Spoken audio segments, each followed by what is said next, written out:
রাসূলের আংটি মোবারকের মধ্যে তুমি একটু লা ইলাহা ইল্লাল্লাহ, আল্লাহ ছাড়া কোনো ইলাহ নেই, সেটা একটু লিখে দিবে। আবু বকর আমার আংটির ভেতরে লা ইলাহা ইল্লাল্লাহ একটু লিখে দিবে। বাজারের মধ্যে যাও, আংটি খোদাইকারীর ওই দোকানের মধ্যে গিয়ে আমি রাসূল পাকের আংটির মধ্যে তুমি এটা লিখে নিয়ে আসো। আবু বকর সিদ্দিক নূরানি হাত মোবারকের মধ্যে নিলেন, নবীজির আংটি মোবারকটা নিয়ে সিদ্দিক আকবর রওনা করলেন, সামনের দিকে যাচ্ছেন। মনে মনে বলতে লাগলেন, আমি তো আল্লাহর পরিচয় জানতাম না, আল্লাহর পরিচয় চিনতাম না, আল্লাহ যে সৃষ্টিকর্তা সেটা তো আমার জানা ছিল না। আমি তো আল্লাহর নবীর নূরানি কদম মোবারক ধরে আমি আল্লাহ পাক রব্বুল আলামিনকে বিশ্বাস করেছি, আল্লাহর উপর ঈমান এনেছি, না দেখে নবীকে দেখে আল্লাহর উপর ঈমান এনেছি। সিদ্দিক আকবর হাঁটতে হাঁটতে এবার ওই দোকানদারের সামনে যখন গেলেন, নবীজির নূরানি আংটি মোবারকটা দোকানদারকে হাতের মধ্যে দিয়ে বললেন, ভাই এখানে একটু খোদাই করতে হবে, কি লিখতে হবে? সিদ্দিক আকবর বললেন, মনে মনে বলতে লাগলেন, আমার আল্লাহ পাক নবী শুধুমাত্র বলেছেন লা ইলাহা ইল্লাল্লাহ লিখে দেওয়ার জন্য, তবে আমি আবু বকর সিদ্দিক তো শুধু আল্লাহকে বিশ্বাস করি না, শুধু আল্লাহকে মানি না, কারণ শুধু আল্লাহকে মানার নাম ঈমান নয়, আল্লাহর সঙ্গে সঙ্গে নবী মুস্তাফাকে বিশ্বাস করার নামই তো ঈমান। আবু বকর সিদ্দিক এবার ওই খোদাইকারী ওই লোকটাকে ডাক দিয়ে বললেন, ভাই এখানে তুমি এই আংটি মোবারকের মধ্যে তুমি শুধু লা ইলাহা ইল্লাল্লাহ লিখিও না, লা ইলাহা ইল্লাল্লাহর সঙ্গে মুহাম্মাদুর রাসূলুল্লাহ লিখে দিও। সুবহান। আমরা অনেক মাওলানারা আল্লাহর নামের থেকে নবীর নামকে জুদা করতে উঠে পড়ে লেগেছি, আর সিদ্দিক আকবর বলছেন শুধু আল্লাহর নাম দিলে হবে না, নবীর নামটাও দাও। আর একটু বড় করে বলেন না সুবহানাল্লাহ। কারণ নবীজির তারিফ, নবীর প্রশংসা, এটা আল্লাহ পাক বড় বেশি পছন্দ করে। মুআজ্জাজ সাদের আপনারা জানেন, এগুলো আমি নতুন করে বলার কিছু নাই। মুসা আলাইহিস সালামের সময়ে 200 বছরের অপরাধীর গুনাহ একমাত্র নবীর নাম মোবারকের তাজিম করার কারণে 200 বছরের গুনাহ আল্লাহ মাফ করে দিয়েছেন। অথচ ওই মানুষটা জানতো না এটা যে কার নাম। তাওরাত কিতাবের অংশ তিনি জানতেন না, পড়ালেখা করতে জানতেন না, কিন্তু আরবির মতো লেগেছে, একটু তাজিম করেছেন, না জেনে ভক্তি করেছেন, মোহাব্বত করেছেন। আল্লাহ বলে নবীর নামকে না জেনে না বুঝেও সম্মান করার কারণে আল্লাহ পাক 200 বছরের গুনাহ মুহূর্তের মধ্যে মাফ করে ওই জাহান্নামী মানুষটাকে আল্লাহ জান্নাতি করে দিয়েছেন। আপনারা বলেন তো দেখি, মুসা আলাইহিস সালামের উম্মত যদি নবীর কারণে 200 বছরের গুনাহ মাফ হয়, তো আমরা তো সরাসরি ওই নবীর উম্মত। আমাদের দাম কম না বেশি? আওয়াজটা বড় হবে, কম না বেশি? বলেন বেশি করে বাড়িয়ে দেওয়ার মালিককে। এই নামটা ধরে নিলে কোনো অসুবিধা আছে? মাশাআল্লাহ, মোটামুটি যথেষ্ট আশিক রাসূল বসেছেন, সবাই মিলে একবার দেখি আল্লাহ বলে ডাক দিলে কেমন লাগে। সবাই মিলে মুহাব্বতের আওয়াজে বলেন তো দেখি, আল্লাহ, মুহাব্বতে আল্লাহ, জবান খুলে আল্লাহ, এবার বলেন আল্লাহু আকবার। বলেন এই নাম মোবারকের ভেতরে পাওয়ার আছে না নাই? রহমত আছে না নাই? বরকত আছে না নাই? নিয়ামত আছে না নাই? আল্লাহ সবগুলো আমাদেরকে দান করুক, আমিন বলে। আর একটু বড় করে বলেন আমিন। দরুদ শরীফ পড়ে সালাতুন ইয়া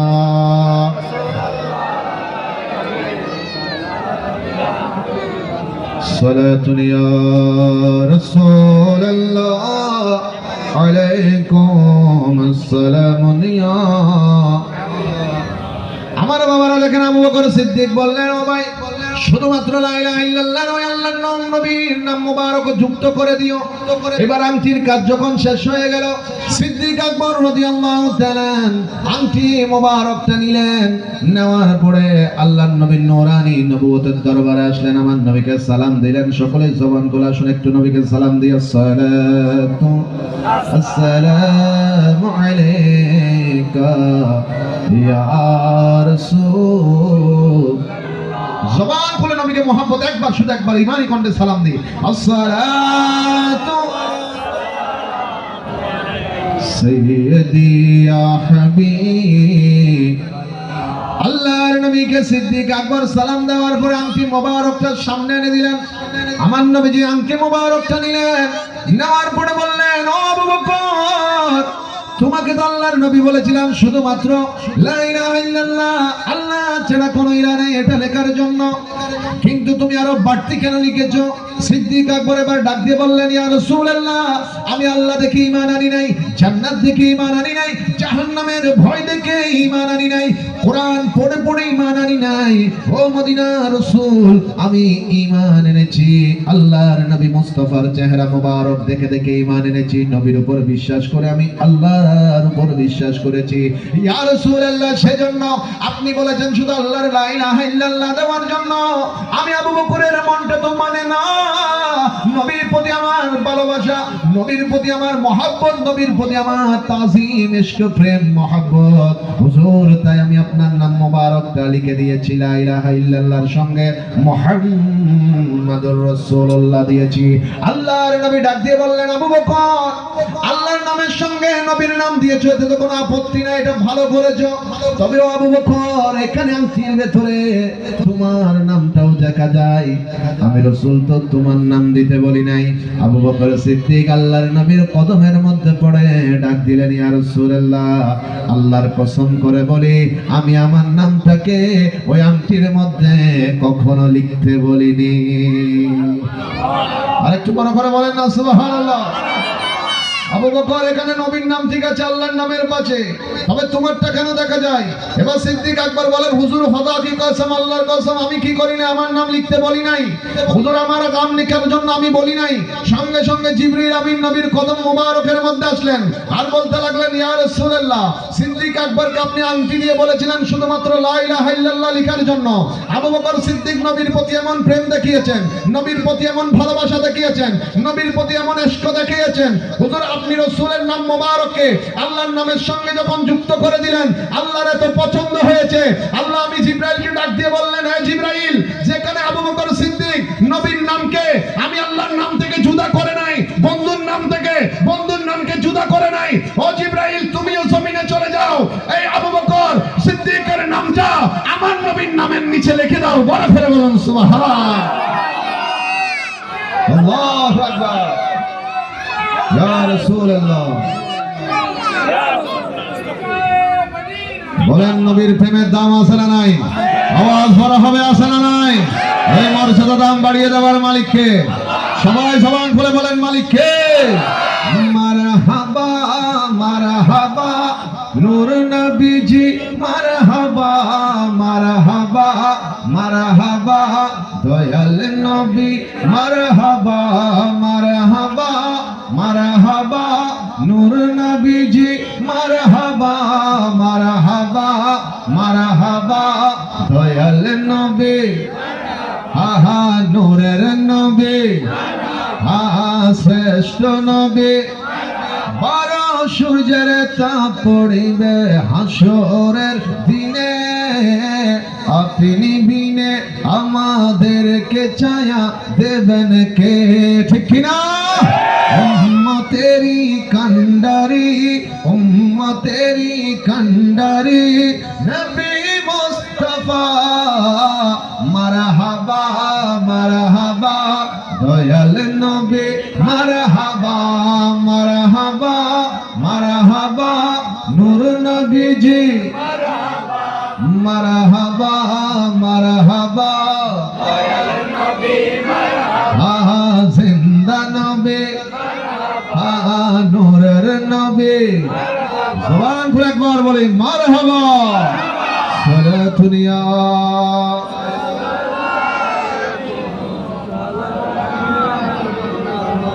দেখেন, সিদ্দিক আকবরের দাম বেড়েছে আল্লাহ থেকে নবীর নাম জুদা করার কারণে নয়, যুক্ত করার কারণে। তো সেজন্য আমার নবী বলেছেন, আসহাবি কান নুজুম বিআইয়িহিম ইক্তাদাইতুম ইক্তাদাইতুম, আমার সাহাবায়ে کرام আকাশের তারকার মতো। আগেকার সময়ে মানুষ যখন ইন্টারনেট আসে নাই, যখন রেডিও আসে নাই, তখন মানুষ জাহাজ চলাচল করত সমুদ্রের মাঝখান দিয়ে, তখন তারা তারকাকে কি করত, পথ বাড়াতো, তারকা দেখে দেখে তাদের পথ নিদর্শনগুলোকে যারা দিক নির্দেশনা করত। সেজন্য নবীজি বলেছেন, ওই আকাশের তারকার মতো আমার সাহাবায়ে کرام, তাদের মধ্য থেকে একজনকেও যদি তুমি অনুসরণ করতে পারো, নিঃসন্দেহে তুমি জান্নাতের পথ পেয়ে যাবে।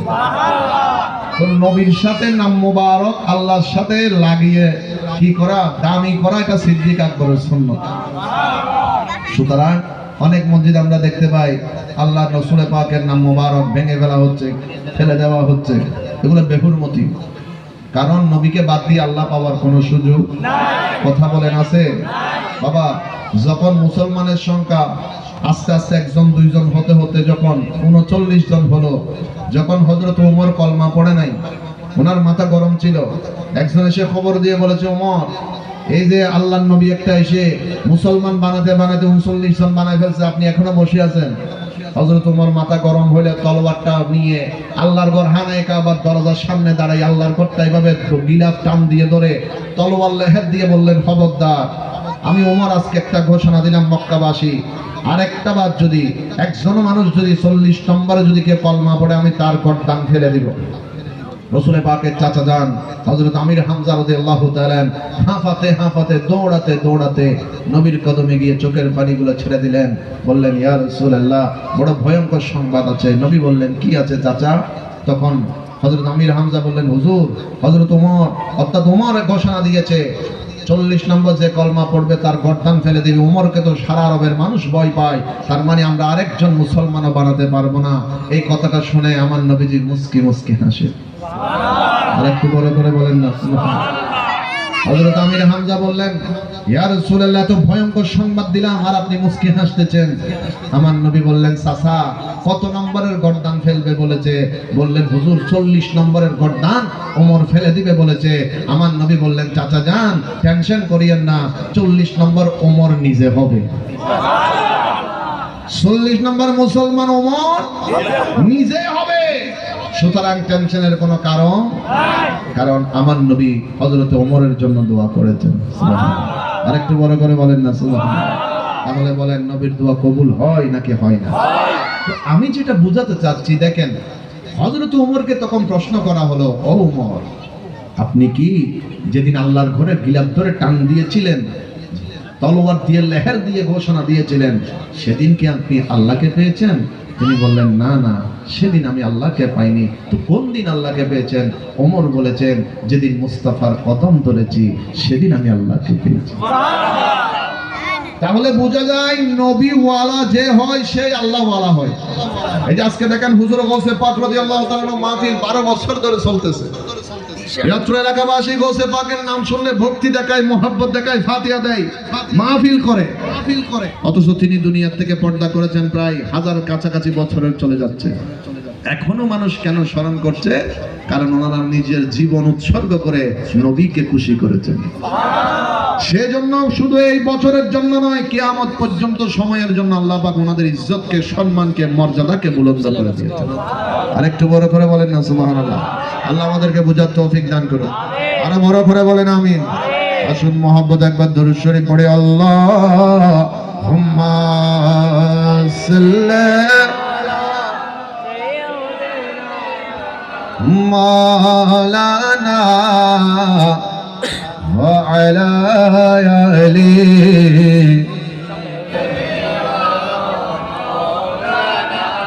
সৃষ্টি কুলের সবাই বলে আজ মোদের খুশির দিন, এ জগতে তশরিফ আনলেন রাহমাতাল লিল আলামিন। আল্লাহুম্মা সাল্লি মাওলানা ওয়া আলা আলি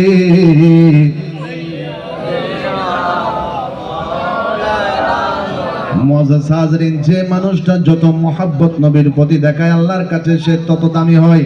সেজন্য মানুষ শুধু নবীকে ভালোবাসে নাই, বন জঙ্গলের বাঘ হরিণও নবীকে ভালোবেসেছেন এবং তারা দামি হয়েছেন, ইজ্জতওয়ালা হয়েছেন।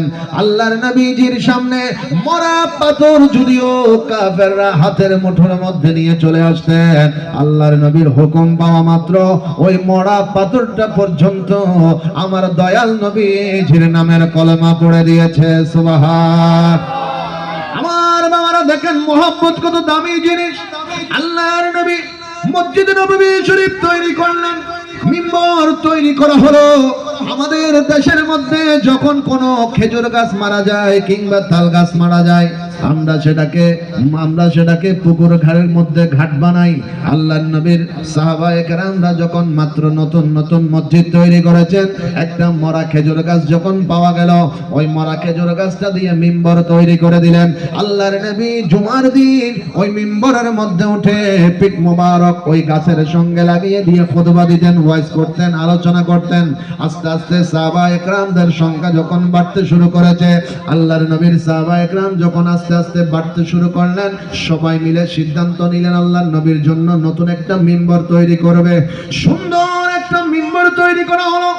এবার সবাই মিলে সিদ্ধান্ত নিলেন আগের সেই মরা খেজুর গাছটাকে, যেটার নাম উস্তুনে খান্নানা, সেটাকে মসজিদ নববীর আঙ্গিনার মধ্যে এক কোণার মধ্যে ফেলে রাখা হলো। আল্লাহর নবী পরের দিন জুমার দিন শুক্রবার দিন নবীজি নামাজের আগে ওয়াজ করার জন্য, আলোচনার জন্য নবীজি যখন মিম্বরের মধ্যে দাঁড়ালেন, আল্লাহর নবী শুনতে পাচ্ছিলেন কে যেন ছোট বাচ্চার মতো করে হু হু করে ফুফিয়ে ফুফিয়ে কান্নাকাটি করছে। আমার নবী মিম্বর থেকে নামলেন, ডানে দেখলেন, বাঁয়ে দেখলেন, কাউকে দেখা যায় না। নবীজি যখন সামনের দিকে গেলেন, আল্লাহর নবী নজর দিয়ে দেখলেন ওই মরা খেজুর গাছ যেটা ছিল, উস্তুনে খান্নানা যেটা ছিল, সেটার ভিতর থেকে বাচ্চাদের মতো কান্নার আওয়াজ বের হচ্ছে। আমার নবী কাছে গেলেন, উস্তুনে খান্নানাকে নবী মানুষের মতো করে প্রশ্ন করলেন, হে ওমর উস্তুনে খান্নানা, কেন তোমার চোখের মধ্যে পানি, কেন বাচ্চার মতো ফুফিয়ে ফুফিয়ে কাঁদতে লাগলে? উস্তুনে খান্নানা দুই চোখের পানি ছেড়ে কাঁদতে লাগলেন। আল্লাহর নবীর কদম মুবারকের মধ্যে আরজি পেশ করলেন, ইয়া রাসূলুল্লাহ, গত সপ্তাহের শুক্রবার দিন আপনি আমার সঙ্গে পিঠ লাগিয়ে দিয়ে আলোচনা করেছেন, খুতবা দিয়েছেন, তবে আজকে আমি আপনার থেকে দূরে সরে পড়েছি। ও মদিনার রাসূল, আপনি রাসূলের থেকে দূরে চলে আসার কারণে আপনি নবীর মহব্বতের মধ্যে পড়ে কাঁদতেছি। সুবহানাল্লাহ। একটা মরা খেজুর গাছ, সেটার ভেতরে জান এসেছে নবীর ভালোবাসার কারণে। সুবহানাল্লাহ বলবেন না রে বাবা? আরো বড় করে বলেন সুবহানাল্লাহ। আল্লাহর নবী ওই খেজুর গাছের সঙ্গে কথা বলছিলেন। সাহাবায়ে কেরাম বললেন, আমরা কখনো কোনোদিন কোন খেজুর গাছের জবানের আওয়াজ শুনিনি।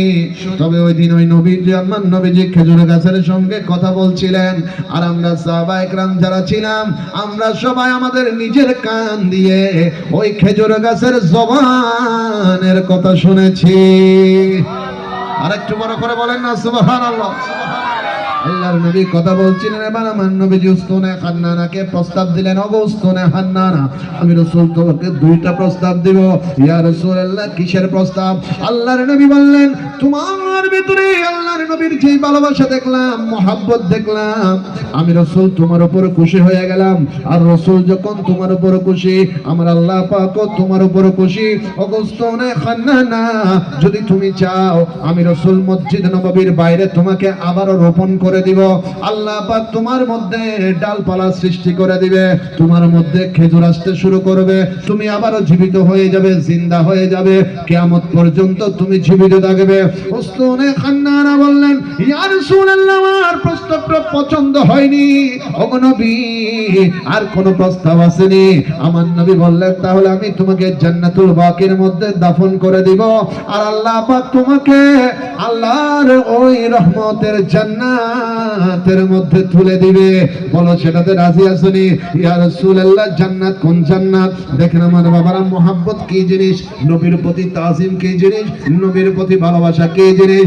উস্তুনে খান্নানা বললেন, ইয়া রাসূলুল্লাহ, আপনি একটু বলেন, যেই জান্নাতের মধ্যে আপনি আমাকে উঠানোর কথা বলেছেন, ওই জান্নাতের মধ্যে কি আপনি নবীও থাকবেন কিনা? ইয়া রাসূলুল্লাহ, একটু বলেন, ওই জান্নাতে আপনি থাকবেন? আমাকে যে জান্নাত উঠানো হবে, আমার মদিনা ওয়ালা নবী তার মহব্বতের দিকে দেখে বললেন, ওগো উস্তুনে খান্নানা, আমি রাসূল তোমাকে ওয়াদা দিচ্ছি, যে জান্নাতে নবী থাকবো, ওই জান্নাতে তোমাকে তোলা হবে। শুধু তাই নয়, আল্লাহ তোমার মধ্যে ডালপালা দিবে, তোমার মধ্যে খেজুর ধরবে, আর আমি ওই জান্নাতের মধ্যে যেগুলো আমার আশিকরা আসবে, তোমার থেকে খেজুর নিয়ে ওই জান্নাতে আমি রাসূলের প্রেমিকদেরকে আমি বন্টন করব। বড় করে বলুন সুবহানাল্লাহ। আল্লাহু আকবার। ইয়া রাসূলুল্লাহ,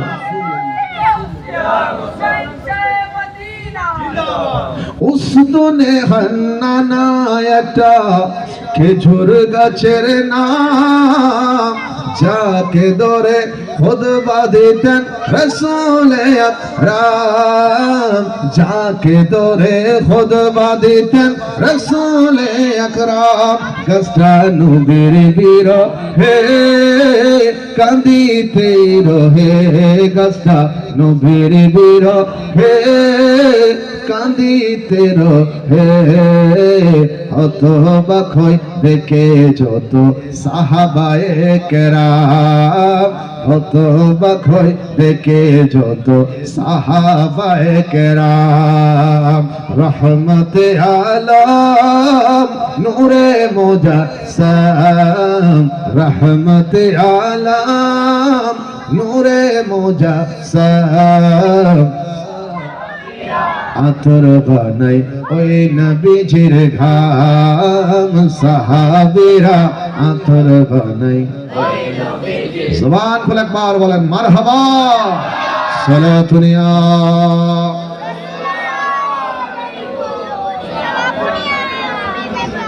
মুআজ্জাজ হাজিরিন, দেখেন ঈমানটা হেফাজত বড় বেশি জরুরি। নবীজি বলেছেন এটি এমন এক সময় যে সময়ের মধ্যে হাতের মধ্যে কয়লা রাখলে যেমন কষ্ট, এর থেকে বেশি কষ্ট হবে ঈমান হেফাজত করা। এটা আমি বুঝার জন্য বলছি, আমি নিজেকে বড় করার জন্য না। একটু মনোযোগ। বাচ্চারা খেলুক, সমস্যা নেই, ওদের কাজ খেলাধুলা করা। কারণ মসজিদের মধ্যে নবীজি বলেছেন যখন মসজিদে নববী শরীফে সাহাবায়ে কেরাম নামাজে দাঁড়াতেন আর বাচ্চারা খুবই দৌড়াদৌড়ি করতেন, খেলাধুলা করতেন। অনেকে ডাক দিতে চেষ্টা করেছেন, নবীজি মানা করেছেন। বলেছেন যদি নামাজ তুমি পড়ছো মসজিদের ভেতর, যদি পিছনের কাতারে বাচ্চাদের দুষ্টামির আওয়াজ তোমরা না শোনো, তাহলে তোমরা পরবর্তী প্রজন্ম নিয়ে ভয়ে থাকো, আতঙ্কে থাকো। কেন? কারণ আজকে যে বাচ্চাগুলো মসজিদের পিছনের লাইনে দুষ্টামি করতেছে, আগামীকালকে তারাই নামাজি হবে। সেজন্য আর দেশত বেশিরভাগ ওয়াইজি ময়দানত কেউ হইতে পারেননি।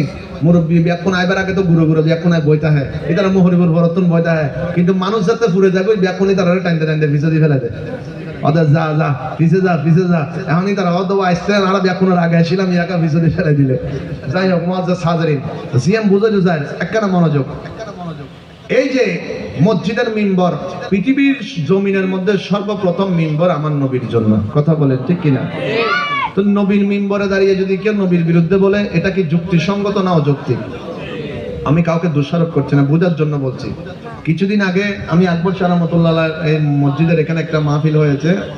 আমি নবীর ব্যাপারে একজন মানুষ খারাপ মন্তব্য করার কারণে, সেগুলো যদিও ভিডিও ফুটেজ আমার কাছে আছে, নবীকে বলেছিলেন নবী পাগল হয়ে গেছে কোরআন আসার কারণে। নবী 3 বার নাকি আত্মহত্যা করতে চাইছে পাহাড় থেকে লাফ দিয়ে। আপনারা বলেন, নবীকে যদি কেউ বলে আত্মহত্যা করতে চেয়েছেন, এটা কি নবীর শানে কি সুনাম হলো না বদনামি হলো? বুঝে কথা বলিয়েন, আমার দিকে দেখেন।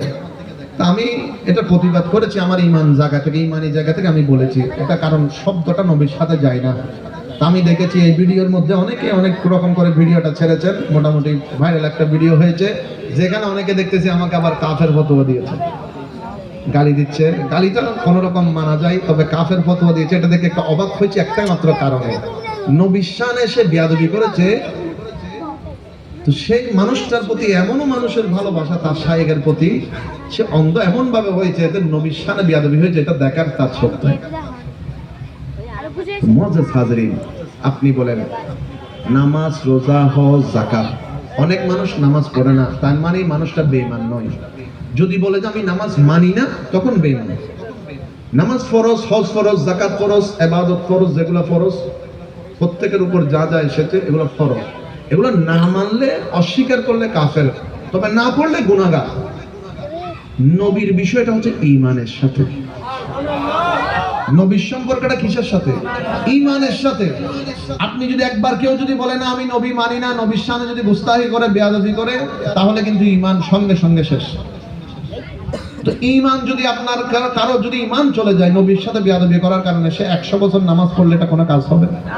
আপনি বলেন কোনো কাজ হবে? নবীর সামনে বেয়াদবি করে বড় মানুষ, তাদেরকে অনেকে আছে ভালো বলছে। তো আমার দুঃখটা ওই জায়গায় যে নবীর শানে বলেছে তার খারাপ লাগে না, কিন্তু আরেকজন সেটা প্রতিবাদ করেছে, কেন সেটা খারাপ লেগেছে।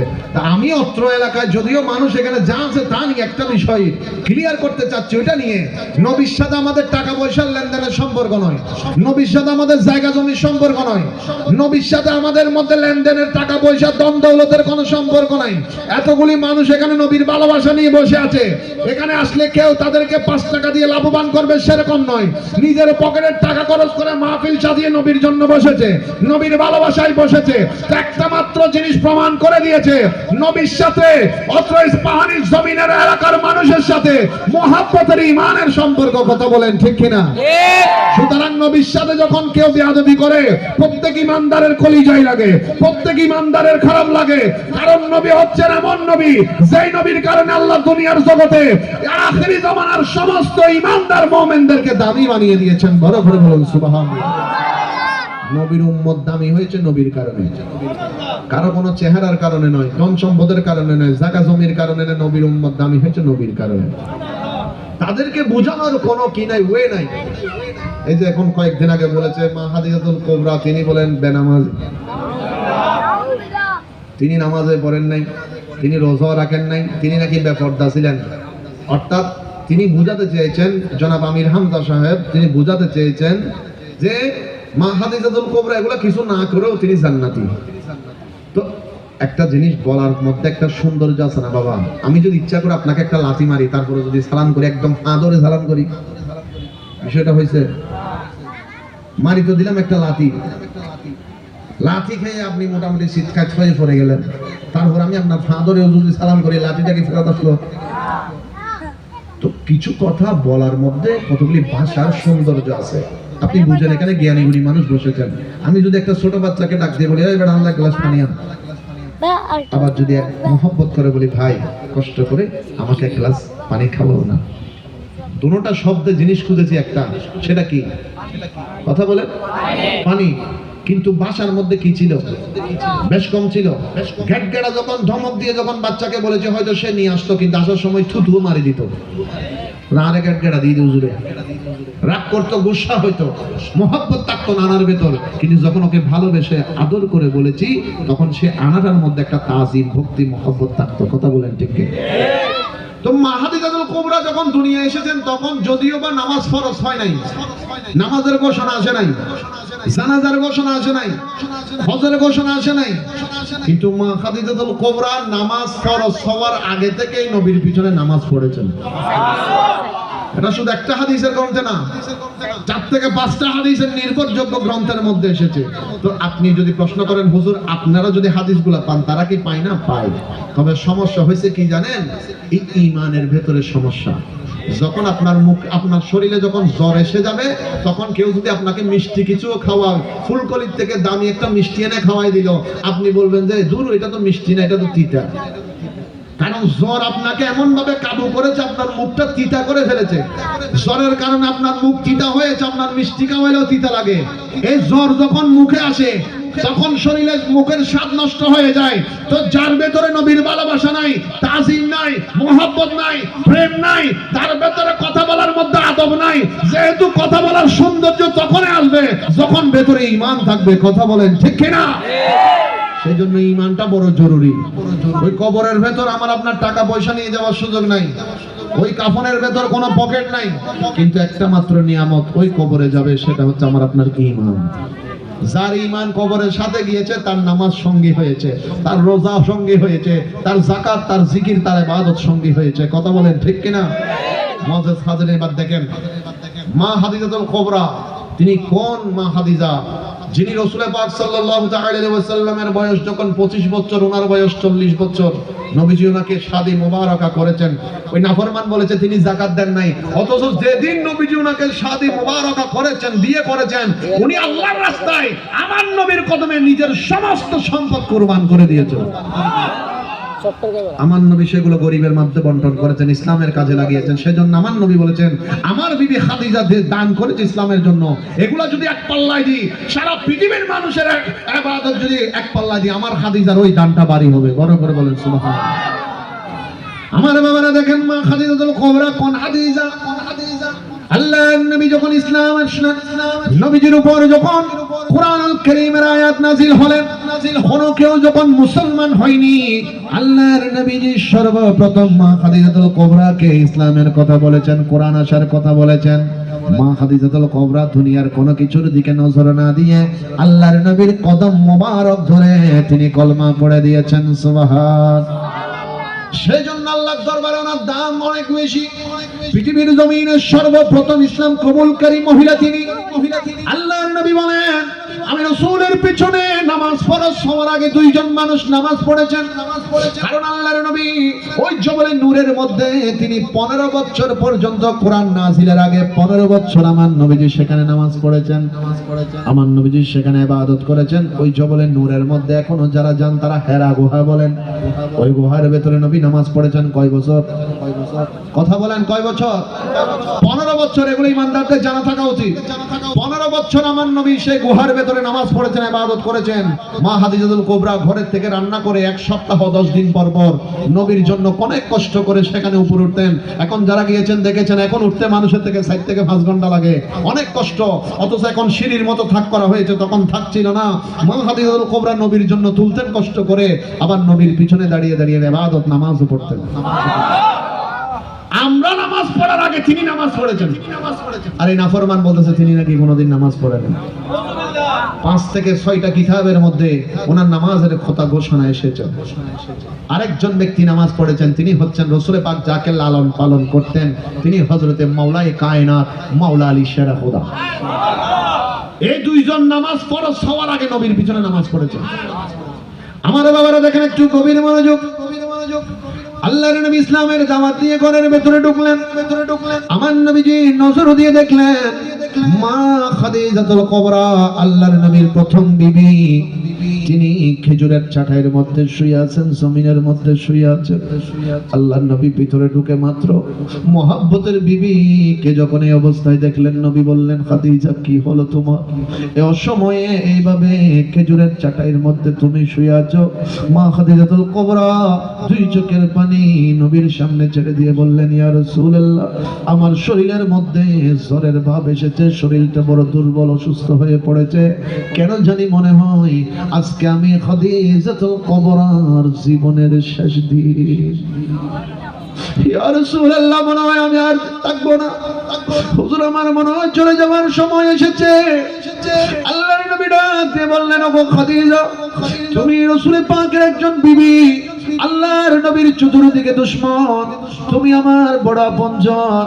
ও খাদিজাতুল কুবরা, তুমি যদি এইভাবে নবীকে ছেড়ে চলে যাও, নবী তো বেসাহারা হয়ে যাব। নবীর দেখাশোনা কে করবে? মা খাদিজাতুল কুবরা আমার নবীকে বললেন, ইয়া রাসূলুল্লাহ, যে আল্লাহ পাক আপনাকে দুনিয়ার শ্রেষ্ঠ নবী বানিয়ে দুনিয়ার জমিনে পাঠিয়েছেন, ওই আল্লাহ পাক নিজে আপনার হেফাজতের দায়িত্ব নিয়েছে। আরেকটু বড় করে বলেন না সুবহানাল্লাহ। আমার মদিনার নবী চোখের পানি ছেড়ে ছেড়ে কাঁদে, কারণ আপনজন যদি দুনিয়া থেকে চলে যায় বড় কষ্ট লাগে। আল্লাহর নবী বললেন, ওগো খাদিজা, তুমি এত তাড়াতাড়ি নবীকে ছেড়ে যেও না। মা খাদিজাতুল কুবরা বললেন, ইয়া রাসূলুল্লাহ, আমার যাওয়ার হয়তো সময় এসেছে। ওগো মদিনার নবী, আমি খাদিজাতুল কুবরা চলে যাচ্ছি, তবে আপনার নুরানি কদমে আমার কয়েকটা কথা আছে। ইয়া রাসূলুল্লাহ, একটু বলেন না আমার এই কথাগুলো আপনি রাখবেন কিনা? আল্লাহর নবী কাঁদতে কাঁদতে জবাব দিলেন, খাদিজা, রাসূল পাকের এত খেদমত, রাসূলের কদমে তোমার নিজের জীবন তুমি উৎসর্গ করেছো, যা ইচ্ছা তা বলতে পারো, আল্লাহর নবী তোমার কথাগুলো রাখবো। সুবহানাল্লাহ।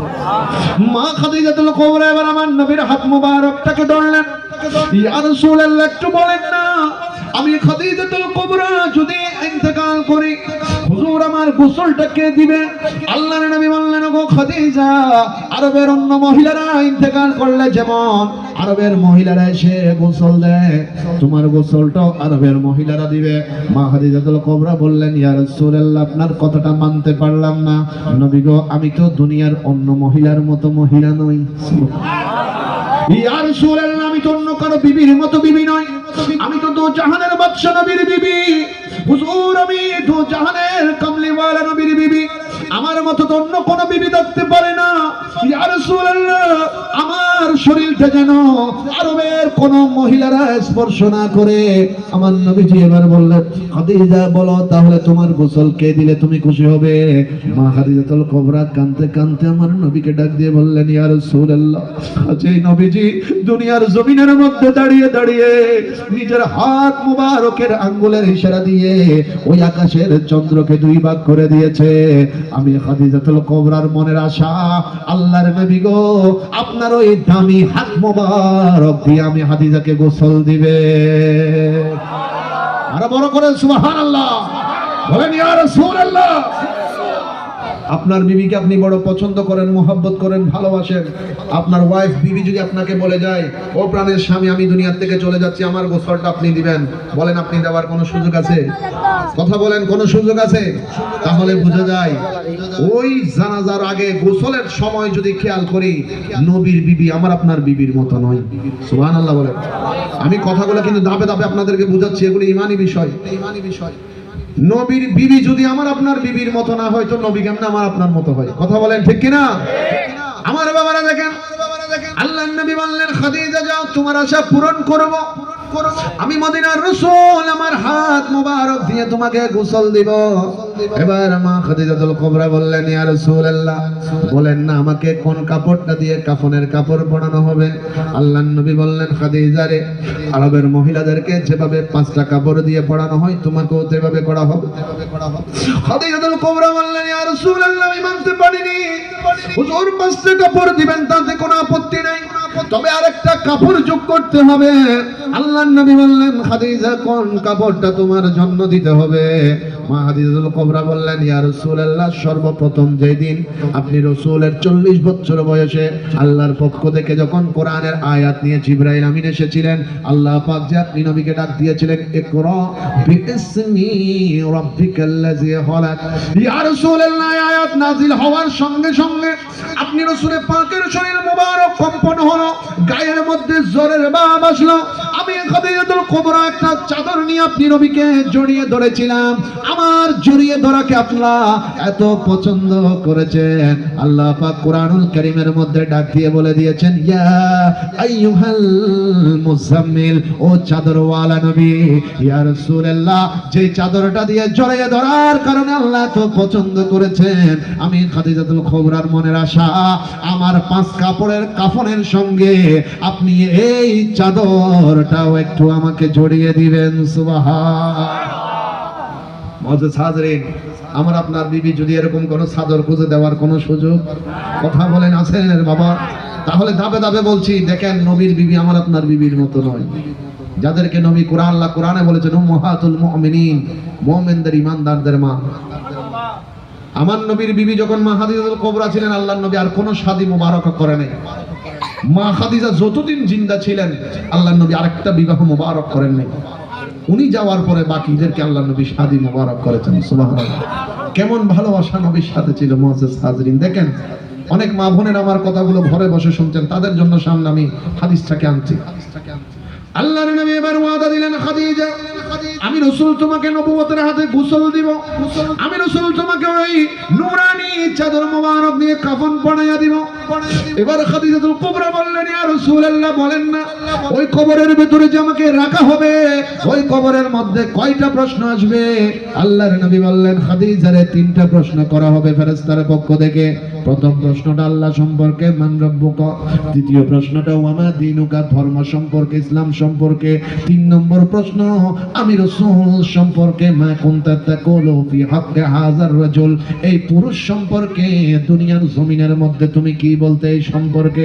ইয়া রাসূলুল্লাহ আমি আপনার উপর ঈমান এনেছি, আপনি নবীর কদম ধরে কলমা পড়েছি, আপনি রাসূল পাকের খেদমত করেছি, ও মদিনার রাসূল, তাই আপনি সম্পর্কে 3 নম্বর প্রশ্ন যখন করবে, আমি খাদিজাতুল কুবরা 3 নম্বর প্রশ্নের উত্তর দিতে পারবো। ইয়া রাসূলুল্লাহ 2 নম্বর প্রশ্ন ধর্ম সম্পর্কে, আমি তো ইসলাম কবুল করেছি, আল্লাহ এবং রাসূলের পাকের কলেমা পড়েছি। 2 নম্বর প্রশ্ন যখন করা হবে আমি উত্তর দিতে পারবো। ইয়া রাসূলুল্লাহ তবে প্রথম প্রশ্নটা যখন করা হবে, মান রব্বুকা, বলে তোমার রবকে, তোমার রবের পরিচয় কি? ও মদিনার নবী আমি তো কখনো আল্লাহকে দেখিনি, আল্লাহকে সামনাসামনি আমার দুই নজর দিয়ে দেখার সুযোগ পাইনি, তাই প্রথম প্রশ্নের উত্তরটা যথাযথভাবে আমি হয়তো দিতে পারবো না। তাই আমি খাদিজাতুল কুবরার একটা শেষ মনের আশা, ইয়া রাসূলুল্লাহ আপনার নূরানি কদমে আমার পক্ষ থেকে মুনকার নাকিরের প্রথম প্রশ্নের উত্তর আপনি দয়াল নবীজি দিয়ে দিবেন। আর একটু বড় করে বলেন না সুবহানাল্লাহ। নারায়ণ নারায়ণ নারে